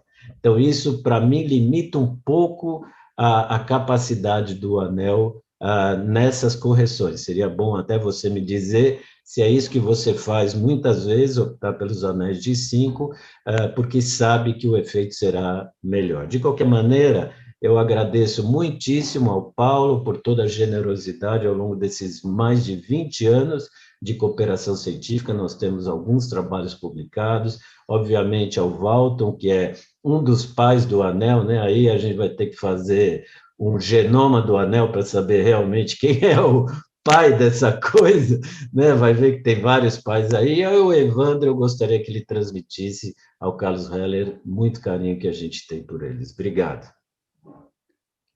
Bom, muito obrigado, Mauro, pelas suas palavras, né? Sabe que nosso respeito e admiração são mútuos, né? Eu também te agradeço muito pelo suporte que você me deu em 1998, quando a gente estava começando a nossa caminhada e onde a gente não tinha nenhum respaldo e nenhuma aceitação, né, por parte da comunidade científica sobre a eficácia e segurança da aplicação dos anéis em pacientes com ceratocone. Então, esse estudo, inclusive, é motivo da tese de doutorado, né, da doutora Daniela Miranda, foi fundamental, foi muito importante para que a gente tivesse, né, a tranquilidade e a segurança de seguir adiante. Gostaria de fazer alguns comentários, não sobre a fisiopatologia da riboflavina ou sobre o seu metabolismo, mas sobre os efeitos, né, que eu observo na administração dessa vitamina, né? Quer dizer, desde que eu vi esse trabalho do professor lá da Flórida, eu comecei a utilizar a riboflavina em todos os pacientes, em todos, né? Então, hoje eu tenho um coorte de pacientes bastante significante, ou bastante significativo, e com sem anel, em criança, em velho, enfim, eu pretendo, né, estar apresentando isso para vocês, né? Já tive sugestões de colegas para medir a riboflavina na lágrima, a riboflavina sérica, né, após a administração, mas como eu não estou na escola, como eu não tenho mais um suporte acadêmico, fica tudo limitado a mim e ao Guilherme, meu filho, e minha nora. Então, as coisas vão devagar, né? Então, eu acho que a riboflavina tem funcionado e muito, né? E tem visto isso todo dia, diariamente, uma vez que eu só trato ceratocone, né? Praticamente, na minha clínica, todos os pacientes são pacientes de ceratocone. Então, eu vejo um nível de satisfação muito grande, né? E isso corrobora, então, essa minha impressão. Mas, sem dúvida, eu acho que é fundamental ter esse respaldo, né, fisiológico, né, e da presença da riboflavina em concentrações suficientes, né, para fazer o cross-linking que a gente sabe que acontece naturalmente, né? Eu acho que um fator que deve ser considerado aqui, nesse momento, é a mudança de hábitos dos pacientes nesses últimos anos. Antigamente, né, você conseguiu selecionar pacientes aí na escola para fazer a cirurgia de implante de anel, era difícil, você não tinha tanta frequência, com tanta frequência, o afluxo de pacientes com ceratocone. E hoje os pacientes com ceratocone praticamente jorram, né, na sua prática diária. A quantidade de diagnóstico de ceratocone que você dá todo dia é impressionante. Então, isso nos leva a crer que a mudança de hábitos, né, principalmente o uso dos computadores, dos telefones celulares, principalmente a falta da luz solar.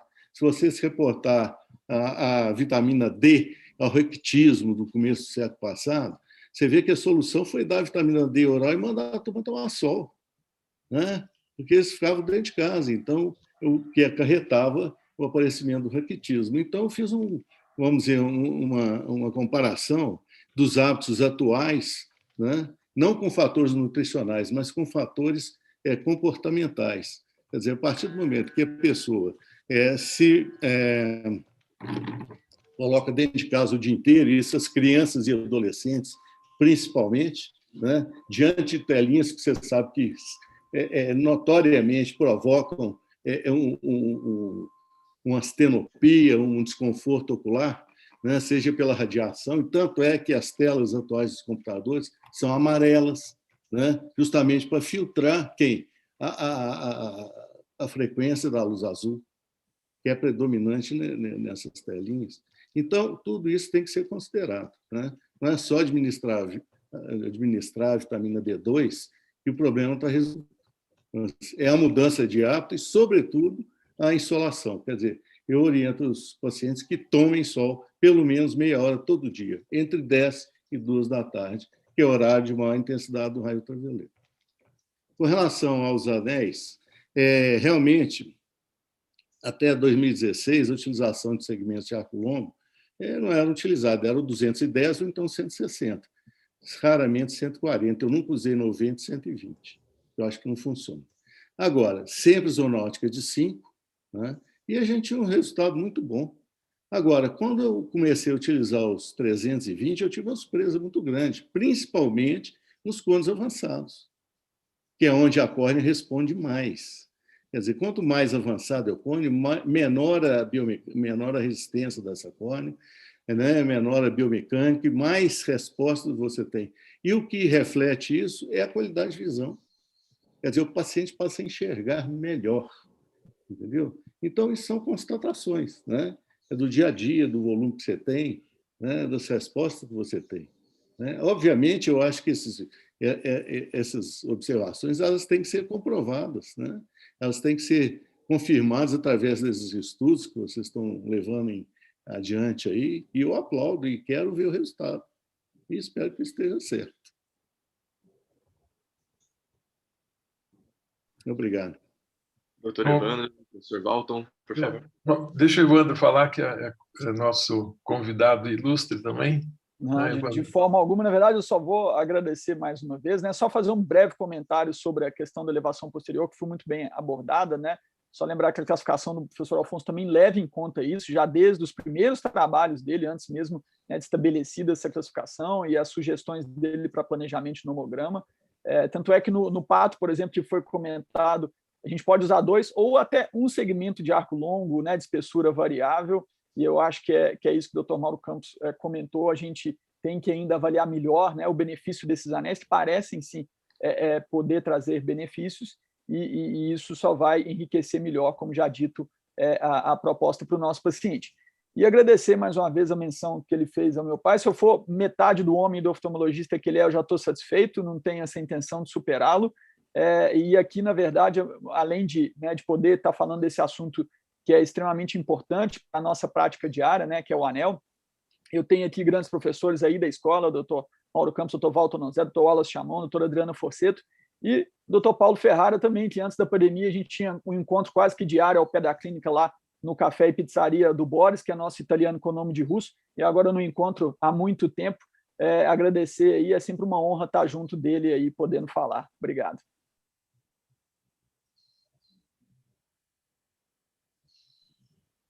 Bom, Evandro, meus parabéns. Eu acho que seu pai, para nós, foi sempre excelente. Ele trabalhou muito mais na Brasques do que a maioria das pessoas, que ele carregava realmente o piano. É uma pessoa amada aí por todos.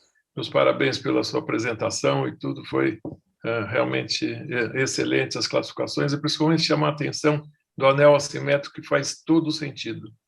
Eu gosto muito também desses assimétricos, né? Então, acho que é fantástico. O Mauro é o grande cientista aqui. Quando eu vejo o Paulo Ferrara com o volume de cirurgias, e põe o Mauro com a cabeça dele para organizar os trabalhos prospectivos, o mundo seria publicável assim, toda semana um trabalho novo, né? Então, acho que a gente tem que unir essa força o tipo de cada pessoa para poder. Você viu, você teve que vir na universidade para fazer. Não tem motivo por que não ter patrocínio na clínica do Paulo e usar as ideias do Mauro, por exemplo, que tem sempre excelentes ideias, para fazer trabalhos associando a clínica com a parte científica, né? Então, acho que... E agora, falando um pouco do Paulo Ferrara, né, Paulo?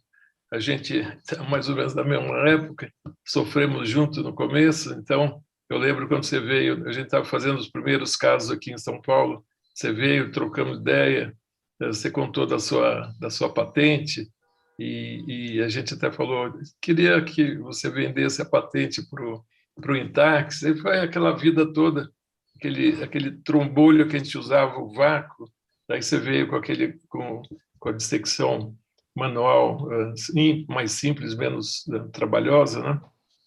Então, teve todo esse trabalho. Eu acho que o Paulo é persistente, eu acho que isso é super importante em cada um de nós para ter a persistência e poder trabalhar para realmente chegar a uma conclusão que ainda não chegamos, mas melhorou muito. A gente comentou sobre a córnea.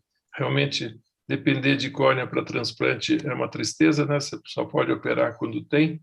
E eu tenho certeza que as filas diminuíram muito, a indicação do transplante de córnea para ceratocônia diminuiu muito, exatamente pelo crosslink e pelo anel. Então, acho que tem muitos brasileiros trabalhando aí para a melhoria da saúde ocular da população e tudo, e o Paulo foi um ícone nisso aí, principalmente na parte do ceratocônio, né, Paulo? Porque os primeiros anéis, na verdade, foram idealizados para tirar a ceratotomia radial do mercado, porque tinha aquela hipermetropização natural de quem fazia os cortes para miopia com bisturi. E aí, quando entrou o anel, ao mesmo tempo entrou o laser, e aí o anel também não teve essa evolução para a correção da miopia. A vantagem dele é que mantinha a esfericidade positiva da córnea. E aí o Paulo viu essa parte do ceratocônio, que realmente é uma coisa que adiantou bastante. Ele poderia ter publicado vários artigos até anteriormente, mas eu acho que a publicação é uma coisa importante. E os nossos 2 artigos, na verdade, o Rubinho que conseguiu isso, o mérito do Rubinho, me mandou para os Estados Unidos para estudar lá com Chansley, com o pessoal, para pôr o primeiro anel pelo estudo do FDA. Então, esses 2 estudos que a gente fez e publicou em 91 era para o estudo da fase 1 do FDA, que foi aprovado em 99. Então, pesquisa também dá trabalho, né? E toma um tempo para ser aprovada. Então, eu acho que o Paulo seguiu uma linha que é importante, e hoje o anel praticamente é usado para, lógico que miopia associado a alguma irregularidade de córnea, ninguém vai querer competir com 4 graus de miopia por um anel ou por fazer um PRK ou um LASIK, né? Não tem sentido. Mas, então, acho que tudo isso é importante. Agora, adorei a Fernanda, porque ela foi fellow excelente, né? Fez um resumo aqui de uma apresentação que nós temos que toda aula, todo congresso convidar para ela falar e explicar essa parte didática dela, que foi legal. O Gabriel também pegou um artigo, destrinchou. Então, isso é habilidade aí do pessoal, né, própria, e do grupo de orientar, principalmente a turma aí. E o nosso Taguchi organizando sempre aí, já sabemos tudo que vai acontecer esse ano, é muito organizado, acho que chamou o pessoal certo, e está todo mundo de parabéns, e obrigado realmente do coração, viu, Paulo, por ter vindo. Obrigado, aí, Evandro, e a Fernanda sempre está com a gente também, à distância agora, mas está ótimo. Obrigada, professor. E obrigado, o Maurinho é sempre um gentleman, né? Fala muito bem, tem a cabeça tão lúcida, né? Impressionante, é muito bom ouvir. Apesar da idade, tem a cabeça lúcida. Você não é nem avô ainda, você é novinho. Agradeço demais essa participação, né, nessa conferência. Estar com vocês é sempre muito bom, né? A gente aprende por osmose. Portanto, eu espero poder estar mais vezes aí nesses painéis que vocês promovem. Muito obrigado. Novamente. Nós te agradecemos, né, Taguchi? Com certeza, professor, com certeza.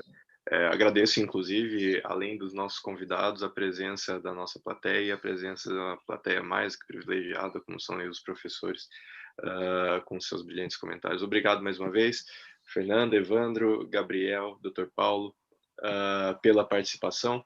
Uma honra poder contar com vocês. E lembrando, pessoal, que semana que vem estaremos de volta com a tecnologia das lentes multifocais difrativas com o Dr. Wallace, e na outra semana, como eu já dei um spoiler aqui, um encontro especial em biomecânica, vamos ter aí professor Dups, o Vinícius de Stefano, Ambrósio e Cherniak. Então vai ser um dia bem legal aí para quem quiser participar conosco.